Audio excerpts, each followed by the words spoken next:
Boa noite, estamos aqui na reunião de líderes do MDA. Vamos começar aqui com um texto que nós já vínhamos trabalhando com ele, 2 Timóteo. O último texto que nós vimos foi 2 Timóteo 2,15. Dizia assim: procura apresentar-te a Deus aprovado, como obreiro que não tem de que se envergonhar e que maneja bem a palavra da verdade.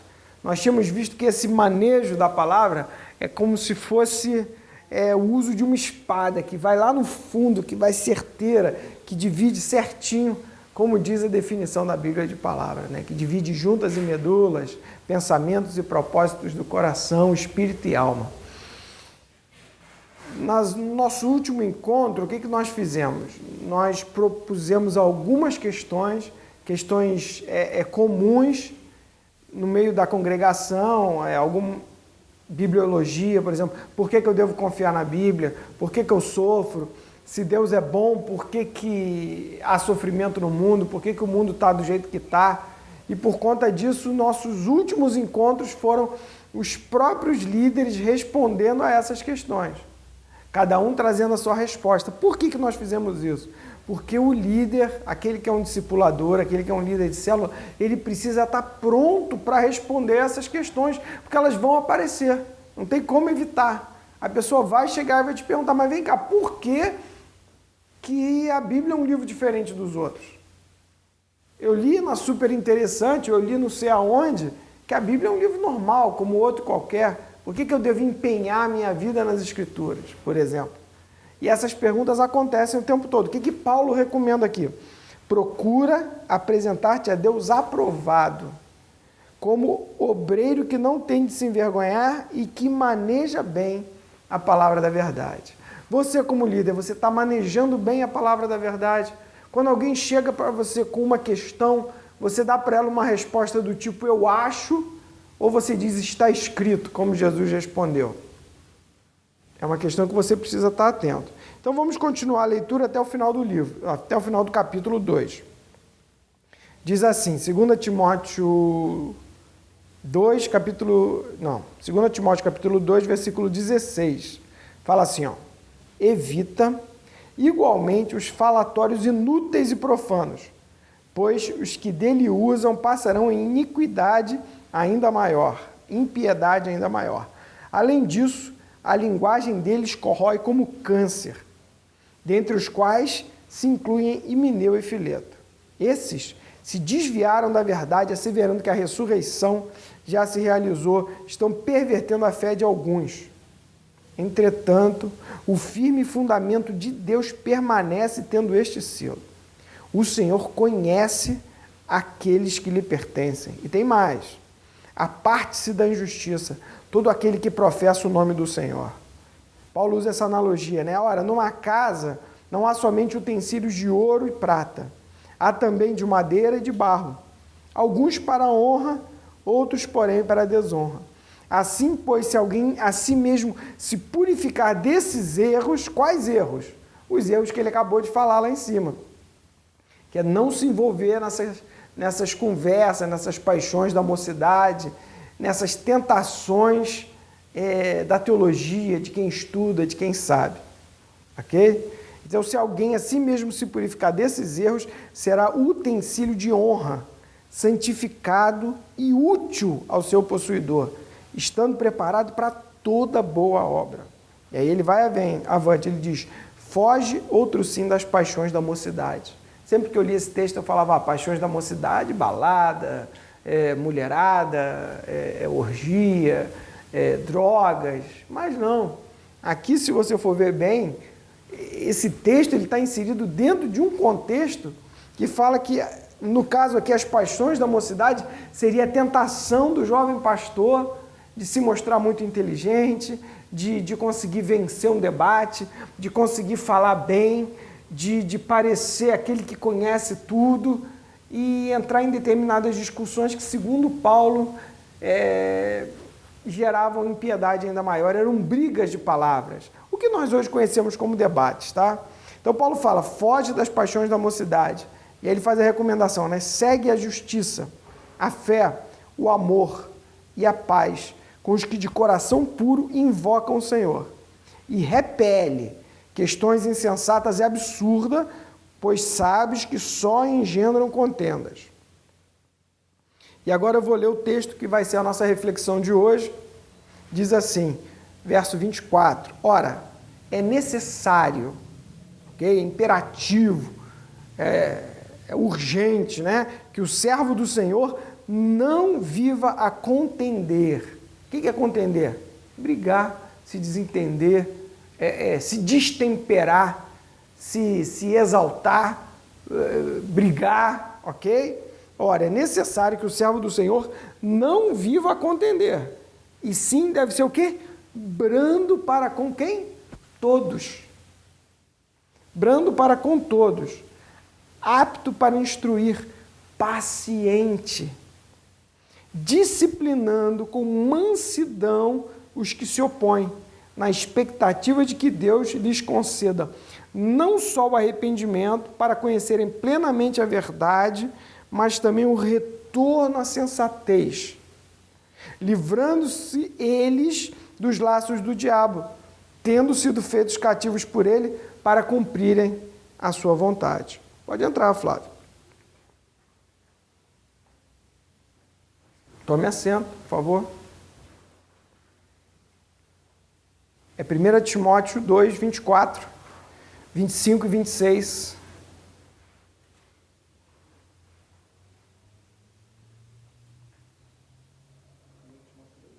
Primeira Timóteo 2, 24, 25 e 26. Como a leitura bíblica. 2 Timóteo, ok. Então tá, então se você estava aí no 1 Timóteo, vai ver que não é, né? 2 Timóteo 2, 24, 25 e 26. Vou ler de novo, ok? Diz assim, ó.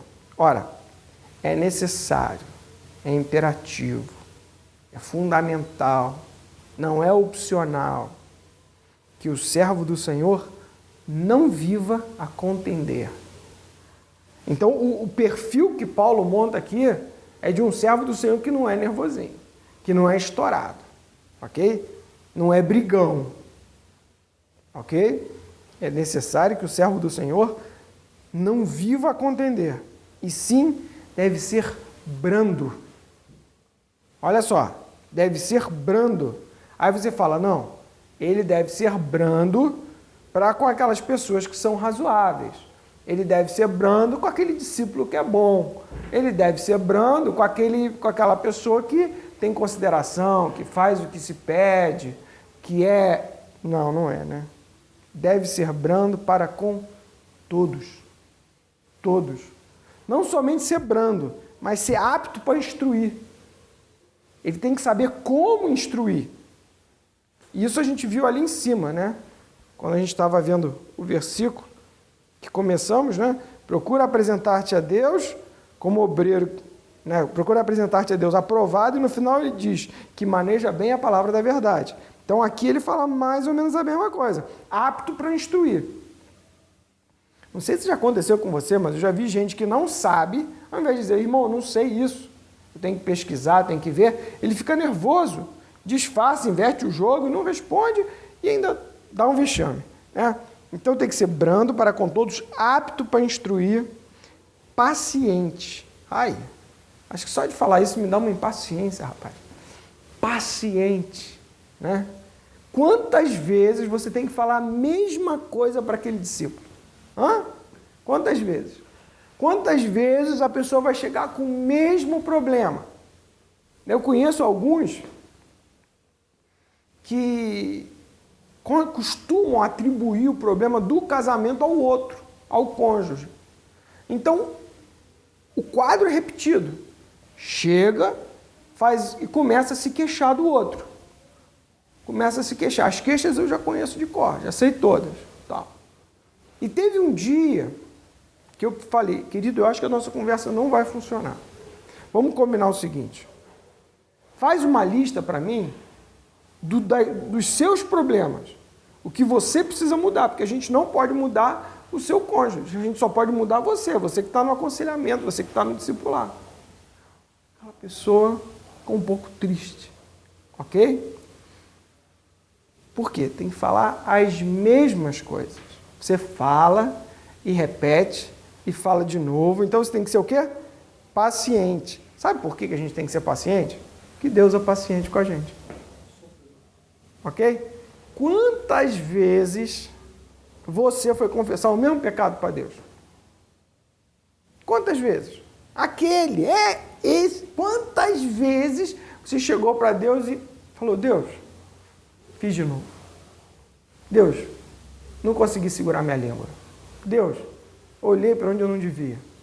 Deus, pensei o que não devia. Quantas vezes? Quantas? Agora, quando a gente vai tratar os filhos de Deus, a gente tem pavio curto. Mas eu já te falei, rapaz, pô, tu não aprende.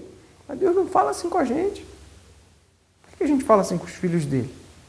Ele está usando a gente para ser instrumento dele. Então ele está dizendo, olha, vou te dizer como é que você é meu instrumento.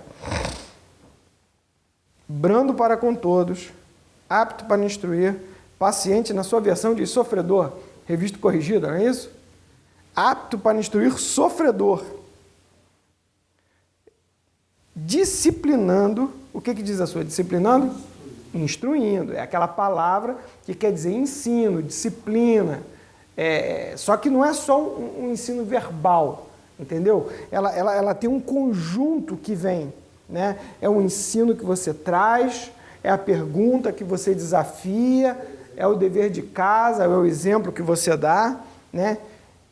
É apto para instruir, paciente, disciplinando com mansidão os que se opõem. Olha só, por que Paulo falou agora com mansidão? Olha quantas palavras ele está usando para dizer a mesma coisa. Deve ser brando, paciente, sofredor, disciplinando com mansidão os que se opõem. Na sua aí diz o quê? Que se opõem a você? Os que resistem. Isso aqui, gente, muitas vezes eram pessoas que não concordavam com o ensino que estava sendo dado. Agora, gente, eu não sei vocês, mas eu fico pilhado. Se eu estou trazendo um ensino, a pessoa levanta e fala, não concordo com isso, não, isso aí nem é assim, é assado. E quando a pessoa tem uma boa base, você ainda senta e tem uma boa conversa. Mas às vezes é uma conversa tão sem pé nem cabeça que dá raiva. E era exatamente isso. Era conversa sem pé nem cabeça. E o Paulo recomenda, disciplinando com mansidão os que se opõem, na expectativa de que Deus lhes conceda, ok? Não só o arrependimento, mas também o retorno à sensatez. Ok? Entra lá por trás, Paulo. Porque o que acontece? Quando o sujeito ele entra num desvio teológico, quando o cara assume uma teologia equivocada, o que acontece? Ele perde a comunhão com Deus e aquilo ali arrasta ele para uma série de outros pecados. Vou dar um exemplo aqui. A teologia neo-ortodoxa diz o seguinte, que as escrituras apresentam uma série de problemas, eles chamam de erros, nós chamamos de problemas, já que elas são como um livro que foi passado de geração em geração, como um telefone sem fio, e que, portanto, está sujeito a erros. E já que está sujeito a erros, você tem que ler o texto, que ainda se mantém sagrado, mas procurando extrair do texto a essência divina dela, sem se prender aos textos. A maneira bonita é dizer o seguinte, olha, está errado, vê lá o que você consegue extrair dali, porque aquilo ali é cheio de erro, ok? Então, uma vez que a pessoa se aproxime da Escritura e abrace essa teologia, ela teve um problema sério, porque a ortodoxia diz o quê? Que a Bíblia é inerrante, que a Bíblia é infalível, que a Bíblia está correta. E aí vem o neo-ortodoxo e fala, médio, não é bem assim. Tem lá os seus erros, ok? Tem que dar um desconto. Isso aí foi a mão do autor que derrapou. Qual o problema disso? Se tem um erro, pode ter 10. Aonde que eu vou dizer que é o errado? Eu vou te dizer onde eu vou dizer que é o errado. O errado é onde eu não quero obedecer. Ok? Eu não quero obedecer isso? Então eu vou criar uma estrutura mental, uma estrutura teológica, eu vou fazer uma ginástica teológica para provar que aquilo ali está errado. Deu para pegar? E aí o que eu vou fazer? Eu vou justificar, por exemplo, minha vida homossexual. Estão me entendendo? Então, o desvio da doutrina, ela leva a pessoa a ficar cativa a pecados. E o retorno à doutrina liberta dos pecados. Olha o que diz o texto. Ó, 2 Timóteo 2, 24. Eu vou ler agora o 25 e 26, ó. Disciplinando com mansidão os que se opõem, ok? Então, o sujeito que está se opondo à ortodoxia, à boa doutrina, à verdade, né? Na expectativa de que não só lhes conceda o arrependimento para conhecerem a verdade, então a pessoa que está no desvio, ela precisa se arrepender e retornar à verdade. Mas também o retorno à sensatez, ela se tornou insensata. E o que tem que acontecer com ele? Quando ele volta à sensatez, livrando-se ele dos laços do diabo. Olha que coisa séria. Um desvio teológico, um desvio da doutrina, um desvio da verdade, faz com que a pessoa se torne cativa do diabo, fique presa pelo diabo, ok? Porque foram feitos cativos por ele para cumprirem a sua, de quem? Do cão, sua vontade. Então, muitas vezes, o líder ele vai estar diante de uma postura, diante dele tem uma pessoa que tem uma teologia equivocada, que está enganado, que entendeu mal ou que foi mal informada. Essa pessoa, às vezes, é arrogante, essa pessoa, às vezes, é agressiva, essas pessoas, às vezes, são influentes, ok? No meio da congregação e querem travar uma disputa. Elas querem provar que elas estão certas. Então, elas anseiam pela briga. Não sei quantos aqui já viram um debate evangélico. É ou não é lamentável? Alguém aqui já ficou cheio do Espírito depois de ver um debate evangélico? É uma vergonha. É isso que Paulo está falando. Né? E aí Paulo dá a fórmula para você poder se livrar disso. É necessário que o servo do Senhor não viva a contender, não pode ser um estilo de vida, ok? Ele deve ser brando para com todos, seja o bom discípulo, seja o discípulo agradável, seja aquele discípulo chato, seja aquele discípulo arrogante, seja aquele discípulo entrão, seja aquele discípulo metido, ok? Deve ser brando para com todos. Eu estou falando aqui, cada vez que eu falo, vem na minha mente um fato, né? Alguns que eu acertei e outros que eu não acertei, não, que eu não fui tão brando como deveria. Tá? Mas esse é o padrão da Escritura é alto. A gente sempre apresenta o padrão. O padrão mexe com a gente e mexe com vocês. Tá? Paciente, disciplinando com mansidão. Porque se você perde a paciência, você bate boca. Aí você desce no nível que ele está esperando que você desça. Ok? Disciplinando com mansidão os que se opõem. Vou usar a figura que eu uso quando eu falo de criação de filhos. Você vem dirigindo em alta velocidade. Daqui a pouco o guarda te para. Quem fica nervoso? Quem está dirigindo em alta velocidade ou o guarda? Ok? O guarda perde a paciência? Não, o guarda está tranquilo. O guarda está fazendo o trabalho dele. Então, o trabalho do líder de célula, o trabalho do pastor, o trabalho qual é? Corrigir com mansidão os que se opõem. Ele não tem que se exaltar. Já é esperado, gente. Já é esperado que haja oposições. Já é esperado que o sujeito passe em alta velocidade numa pista que não era para correr. Já é esperado. Você tem que simplesmente agir como o policial age. Ah, então, meu querido, vamos combinar então o seguinte. Quando tiver uma exposição pública, quando eu estiver falando em público, você não interrompa. Você só fale se a palavra lhe for passada. Ao terminar o nosso encontro, eu vou estar à sua disposição para tirar qualquer dúvida. Ok? Então você pontuou, colocou. Ah, é uma reunião menor, é a reunião de tirar dúvidas, ok. Então você pode dar a palavra a ele. Mas ele não pode monopolizar a conversa, ele não pode monopolizar a célula, por exemplo. Você pode receber na sua célula, por exemplo, uma pessoa que tem uma visão muito diferente, uma pessoa com uma versão espiritualista. Pode ser. E se ela chegar com essa visão, o que você vai fazer?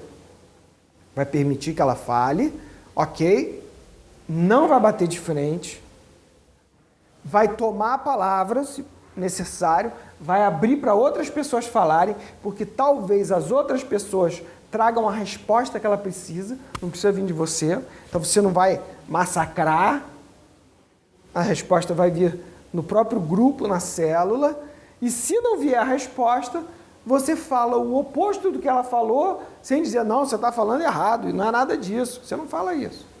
Você vai com mansidão, com brandura, com paciência e corrige, traz a palavra, traz a verdade. Pode ser que o Espírito Santo convença ela. Olha só, vai que ele convenceu do pecado, da justiça e do juízo. E aí acontece isso que nós vimos aqui, ó. Conceda o arrependimento para conhecer plenamente a verdade. Talvez já conhecia um pedacinho da verdade, mas agora conhece plenamente a verdade e retorna à sensatez. Parece que a sobriedade vem, a pessoa cai em si, né? Aquela ação maligna que estava em cima dela por causa da brecha do engano